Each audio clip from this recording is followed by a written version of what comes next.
नमस्कार दोस्तों, आप देख रहे हैं मेरा YouTube चैनल और मैं हूं आपके साथ आपका दोस्त साकेत गर्ग।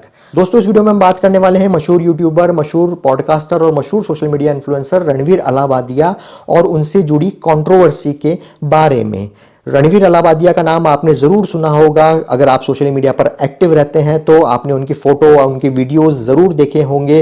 वो ना केवल एक मशहूर यूट्यूबर हैं, बल्कि वो भारत के सबसे बड़े पॉडकास्टर्स में से एक हैं, या फिर ये कहूँ कि वो भारत के सबसे मशहूर पॉडकास्टर हैं। वो एक जाने माने सोशल मीडिया इन्फ्लुएंसर हैं। हाल ही में लास्ट ईयर 2024 के अंदर खुद प्रधानमंत्री नरेंद्र मोदी ने उनको नेशनल अवार्ड दिया था। जो क्रिएटर्स के लिए नेशनल अवार्ड बनाए गए हैं, वो खुद प्रधानमंत्री नरेंद्र मोदी ने उन्हें लास्ट ईयर 2024 में अपने हाथों से दिल्ली में आयोजित हुए एक प्रोग्राम के अंदर दिया था। रणवीर अलाहाबादिया कितने बड़े पॉडकास्टर हैं, कितने बड़े सोशल मीडिया इन्फ्लुएंसर हैं, इस बात का अंदाजा आप इस चीज से लगा सकते हैं कि उनके पॉडकास्ट के अंदर, उनके शो के अंदर फिल्म इंडस्ट्री के कई बड़े सितारे आ चुके हैं, एंटरटेनमेंट इंडस्ट्री के कई बड़े नाम आ चुके हैं, राजनीति के क्षेत्र के कई बड़े नाम आ चुके हैं। भारत के विदेश मंत्री आ चुके हैं, नितिन गडकरी आ चुके हैं, पीयूष गोयल आ चुके हैं। उनके साथ ही अक्रॉस द पार्टी लाइन कई बड़े राजनेता उनके पॉडकास्ट के अंदर आ चुके हैं।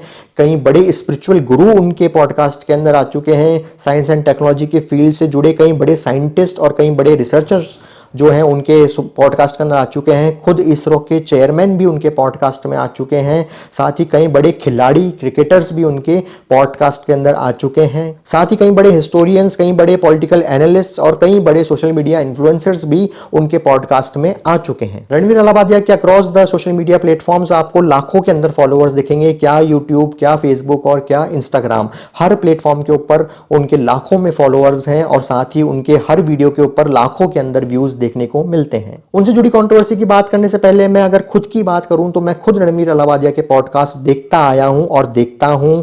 मैंने उनके कई पॉडकास्ट देखे हैं जो खास करके स्पिरिचुअलिटी से जुड़े होते हैं, हिस्ट्री से जुड़े होते हैं, हमारे भारत की या वर्ल्ड की हिस्ट्री से जुड़े होते हैं, जियोपॉलिटिक्स से जुड़े होते हैं, साइंस एंड टेक्नोलॉजी से जुड़े होते हैं। मैंने उनके कई पॉडकास्ट देखे हैं और मुझे उनके पॉडकास्ट सच में पसंद आते थे। उनके जो मेहमान आते थे पॉडकास्ट पे और वो जो बातें बताते थे, जो जानकारी देते थे, वो सच में बहुत अच्छी लगती थी।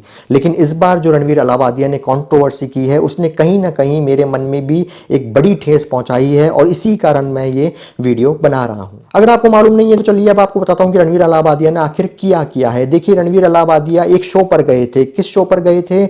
आजकल एक मशहूर हो रहे हैं कॉमेडियन समय रैना, जिनको आपने कुछ दिनों पहले अमिताभ बच्चन के सामने भी हॉट सीट पर बैठे हुए केबीसी के अंदर देखा होगा। उन समय रैना का एक शो चल रहा है इन दिनों, इंडियाज गॉट टैलेंट, जो बहुत मशहूर हो रहा है। इंडियाज गॉट टैलेंट शो ना केवल मशहूर हो रहा है बल्कि उसको लेकर कई तरह की कंट्रोवर्सीज हो रही है। लगभग हर दूसरे तीसरे एपिसोड में जो है कंट्रोवर्सीज होती है। उसमें डार्क ह्यूमर के नाम पर कुछ भी बोल दिया जाता है, कुछ भी बात जो है परोस दी जाती है। आपने भी कहीं ना कहीं उस शो की रील्स देखी होंगी। अगर आप रील्स को स्क्रॉल करते होंगे, शॉर्ट्स को स्क्रॉल करते होंगे, वो कहीं भी हमारे सामने आ जाती हैं। खैर, इंडियाज गॉट टैलेंट शो के ऊपर रणवीर अलाहाबादिया जाते हैं। रणवीर अलाहाबादिया उस शो में एक ऐसी घटिया, ऐसी वाहियात टिप्पणी करते हैं पेरेंट्स से जुड़ी हुई, माँ बाप से जुड़ी हुई, जो मैं रिपीट भी नहीं कर सकता हूं।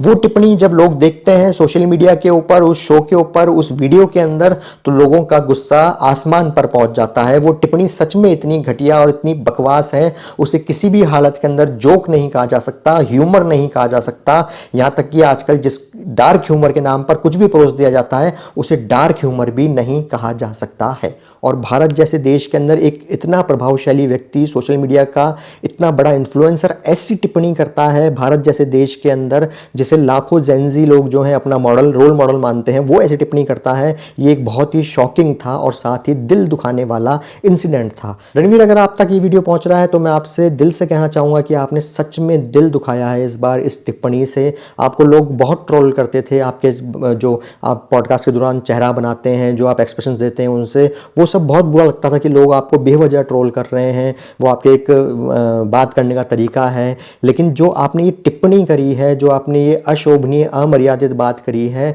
इसे सच में दिल दुखा है कि यार देखिए, रणवीर जिनके पॉडकास्ट हम देखते थे, जिनको हम इतना पसंद करते थे, वो ऐसा कुछ कर रहे हैं, वो ऐसी सोच रख रहे हैं। इस बात से सच में दिल बहुत दुखा है। अब जब रणवीर अलावादिया जैसे बड़े आदमी ने, बड़े इन्फ्लुएंसर ने ऐसी कोई टिप्पणी करी है, अमर्यादित बात करी है, अशोभनीय बात करी है, तो जाहिर है कि उसके ऊपर जो है पब्लिक का गुस्सा भी बड़ा होगा। वही हुआ, उनके खिलाफ लोगों ने बहुत बातें करी हैं, बहुत कमेंट किए हैं, उनके चारों ओर बुराई हो रही है, निंदा हो रही है। कई बड़े सेलिब्रिटीज़ और कई बड़े सोशल मीडिया इन्फ्लुएंसर्स उनकी बुराई कर चुके हैं। आसाम के मुख्यमंत्री ने ये बताया है एक ट्वीट के माध्यम से कि गुवाहाटी के अंदर उनके खिलाफ और उनके साथ में और लोगों के खिलाफ भी जो उस शो में मौजूद थे एफआईआर दर्ज की गई है। साथ ही ऐसी खबरें आ रही है कि शायद मुंबई पुलिस भी उनके ऊपर कोई एक्शन ले सकती है। साथ ही मीडिया रिपोर्ट्स के अनुसार बताया जा रहा है कि देश के विभिन्न थानों के अंदर कुछ लोगों ने और शिकायतें करी हैं रणवीर अलावादिया के खिलाफ। कई बार हमने पिक्चर्स देखी हैं, वीडियोस देखे हैं कि रणवीर अलावादिया के पुतले तक जलाए जा रहे हैं। लोग उनके खिलाफ इतना ज़्यादा गुस्सा जो है प्रदर्शित कर रहे हैं। साथ ही बताया जा रहा है कि शिवसेना यूबीटी की एक सांसद ने जो है संसदीय समिति जो आईटी के ऊपर बनी हुई है उसको भी एक लेटर लिखा है कि भैया ये देखिए ये क्या हो रहा है।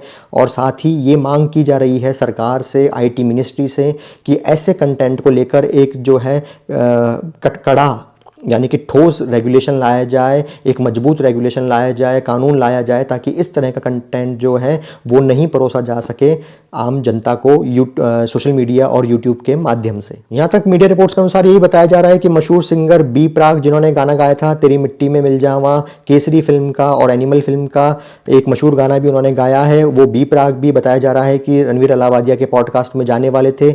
मगर अब बी प्राक ने इंस्टाग्राम के ऊपर पोस्ट करके बताया है कि उन्होंने इस इंसिडेंट के बाद में अपना रणवीर अलावादिया के पॉडकास्ट में जाना कैंसिल कर दिया है। उनको जो रणवीर अलावादिया ने टिप्पणी करी थी वो पसंद नहीं आई है, इसलिए उन्होंने उनके पॉडकास्ट में जाने को कैंसिल कर दिया है। रणवीर अलावादिया के खिलाफ ना केवल केस हो रहे हैं, ना केवल प्रदर्शन हो रहे हैं, ना केवल उनके खिलाफ कमेंट्स आ रहे हैं, ना केवल उनके खिलाफ जो है बड़े बड़े लोग भी लिख रहे हैं, ना केवल उनके पॉडकास्ट में आने वाले एक मेहमान ने मना कर दिया है, बल्कि कहा जा रहा है कि इस इंसिडेंट के बाद में रणवीर अलावादिया के फॉलोअर्स में भी कमी आती हुई देखी जा सकती है, उनके सब्सक्राइबर्स में भी कमी आती हुई देखी जा सकती है, साथ में उनके व्यूज़ में भी कमी आती हुई देखी जा सकती है। और साथ ही साथ कहा जा रहा है कि कुछ ब्रांड डील्स भी जो हैं उनके हाथ से जाती हुई नज़र आ सकती है। देखिए ये सब जो बातें हैं, केस हो जाना, कुछ समय के लिए आपके खिलाफ लोगों का कमेंट करना, आपको ट्रोल करना, आपके खिलाफ लिखना, आपके किसी एक मेहमान, 2 मेहमान, 10 मेहमान का नहीं आना, आपके कुछ ब्रांड्स डील चली जाना, ये सब चीज़ मोमेंटरली तो आपको नुकसान पहुंचा सकती है। लेकिन रणवीर को जिस चीज़ ने सबसे ज़्यादा नुकसान पहुंचाया है वो ये है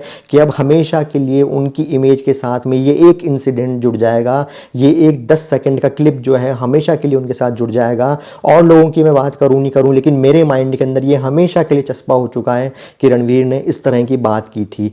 आगे भी हो सकता है कि मैं रणवीर के पॉडकास्ट देखूं, आगे भी हो सकता है उनके पॉडकास्ट पर बड़े बड़े लोग आएँ और अच्छे अच्छे व्यूज़ आएँ उनके, लेकिन हमेशा अब रणवीर को देखकर, रणवीर की बात चलते हुए जब भी हम सुनेंगे तो हमारे दिमाग में रणवीर की इमेज के ऊपर जो एक डेंट लग गया है, परमानेंट जो डेंट लग गया है, इरिवर्सिबल जो डेंट लग गया है, वो हमेशा कहीं ना कहीं मौजूद रहेगा और हमेशा कहीं ना कहीं हमारे जहन के अंदर रहेगा। देखिए कई सोशल मीडिया इन्फ्लुएंसर्स जो है फेमस होने के चक्कर में सोशल मीडिया के ऊपर अपनी वीडियोस में, अपनी रील्स में, अपने शॉर्ट्स में कई उलझुल और अश्लील हरकतें करते रहते हैं। लेकिन रणवीर अलावादिया से ही क्यों इतनी प्रॉब्लम हो रही है सबको? देखिए वो इसलिए हो रही है क्योंकि रणवीर अलावादिया जो है एक पॉडकास्टर हैं, वो एक तरह का जो है इंटरव्यू लेते हैं, वो भी बड़ी बड़ी हस्तियों का, बड़े बड़े लोगों का।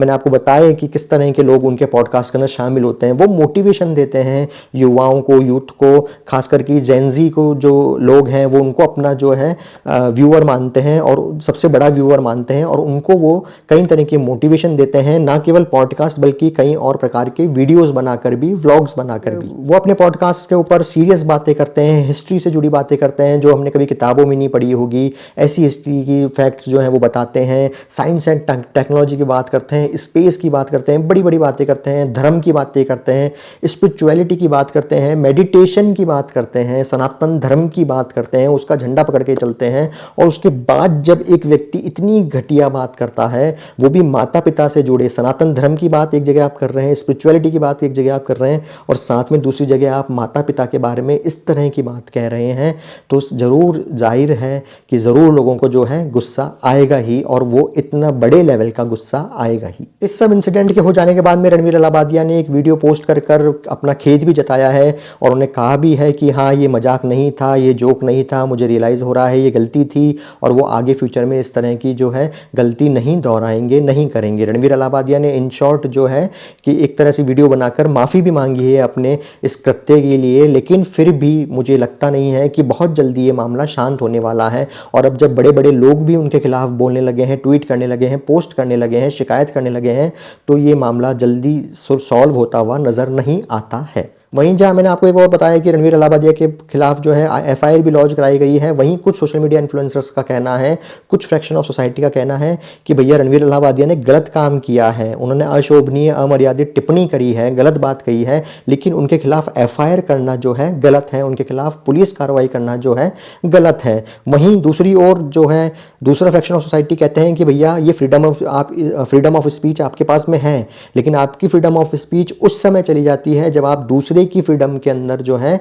सेंधमारी कर देते हैं। आप जब फ्रीडम ऑफ स्पीच के नाम पे कुछ भी बोल देते हैं तो आपकी फ्रीडम ऑफ स्पीच उस टाइम जो है काम नहीं करती है। तो इस तरह के दो फ्रैक्शंस बन चुके हैं। दोनों फ्रैक्शंस मान रहे हैं कि रणवीर अलाहाबादिया ने गलत किया है, लेकिन एक फ्रैक्शन ऑफ सोसाइटी कह रही है कि उनके ऊपर एफआईआर दर्ज करना, पुलिस कार्रवाई करना जो है गलत है, वो कुछ ज़्यादा ही उनके साथ में सख्ती की जा रही है। एक बात जो इन सबसे निकल के आ रही है और जो मैंने आपको पहले ही बताई है कि इन सब के अंदर लोग मांग कर रहे हैं सेंट्रल गवर्नमेंट से, हमारी इस भारत सरकार से, आईटी मिनिस्ट्री से, कि इन सब चीज़ों के, इन सब इंसिडेंट से सबक लेते हुए ज़रूरत है एक बड़े रेगुलेशन की, एक कड़े रेगुलेशन की, एक स्ट्रिक्ट रेगुलेशन की, एक ऐसे कानून की जो इन सब इंसिडेंट्स को रोक सके, जो सोशल मीडिया पर फैल रही अश्लीलता को, गंदगी को रोक सके। क्योंकि आज सोशल मीडिया के ऊपर आप कोई भी वीडियो डालते हैं, कोई भी रील डालते हैं, कोई भी शॉर्ट डालते हैं, वो एक सेकंड के अंदर हजारों, लाखों, करोड़ों लोगों के सामने होती है।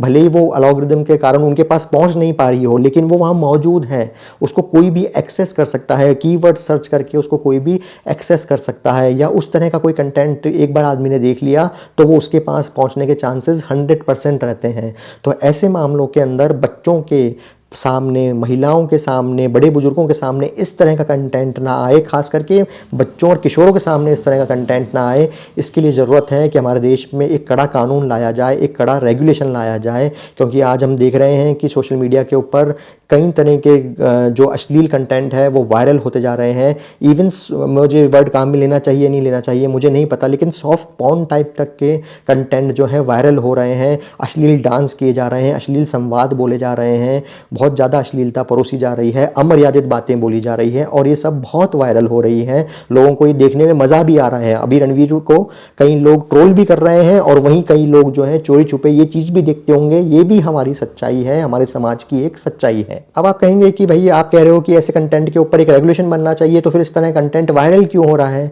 वो इतना हिट क्यों हो रहा है? वो इसलिए हो रहा है, देखिए मेरी जितनी समझ है मैं बता पाता हूँ, वो इसलिए हो पा रहा है क्योंकि एक देखिए हम लोगों की एक ह्यूमन टेंडेंसी होती है कि जो चीज़ हम कर नहीं पाते हैं या जो दबी छुपी चीज़ें होती हैं उन्हें देखने में हमें ज़्यादा मज़ा आता है, उन चीज़ों को जो है हमारे को जो है जानने में ज़्यादा मज़ा आता है। इस कारण इस तरह की व्यूज़ कंटेंट के ऊपर जो है ज़्यादा व्यूज़ आते हैं। इसलिए आज के समय की ये मांग है कि समय रहते हुए एक कड़ा कानून बनाया जाए, सख्त रेगुलेशंस बनाए जाएं, ताकि जो सोशल मीडिया पर गंदगी फैलती जा रही है, अश्लीलता फैलती जा रही है, उस पर जो है अंकुश लगाया जा सके। मैं आशा करता हूँ इस वीडियो में कही गई मेरी बातें आपको अच्छी लगी होगी। आपकी जो भी राय है मुझे नीचे कमेंट करके ज़रूर बताएं, ताकि मैं जान सकूं कि आप इस बारे में क्या सोचते हैं। मैंने जो आपको बताया है उस बारे में आप क्या सोचते हैं, मैं कितना गलत हूँ, कितना सही हूँ, ये भी मुझे नीचे कमेंट करके ज़रूर बताएं।